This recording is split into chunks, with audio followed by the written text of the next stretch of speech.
Hey guys, নমস্কার বন্ধুরা, welcome back to my channel. তো আজকে আমি যাচ্ছিলাম জুডিওতে।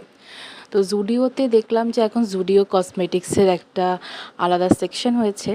তো সেই সেকশনটা আমি ফার্স্ট টাইম ভিজিট করব, বাট তার আগে আমার একটা গিফট কিনতে হবে।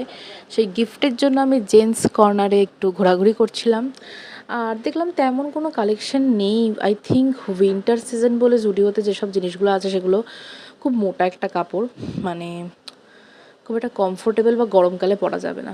যাই হোক, তো আমি এখান থেকেই বাছাবাছি করছি, আর মাকেও নিয়ে এসেছি সঙ্গে। মা কুর্তি দেখছিল, বাট মার কুর্তিগুলো তেমন খুব একটা পছন্দ হয়নি, মায়ের জন্যই দেখছিল। আর আমরা আমাদের গিফটের খোঁজে ঘুরতে ঘুরতে মেয়েদের সেকশনেও দেখছিলাম বেশ উইন্টারের জন্য খুব সুন্দর সুন্দর কিন্তু বুটস অ্যান্ড শুজ উঠেছে। তো যাই হোক, বাট জুডিওর এই ক্যাশ কালেক্ট করার, মানে যেখানে আমরা বিল করি, এখানটায় এত কিছু আছে না, দেখলে মনে হয়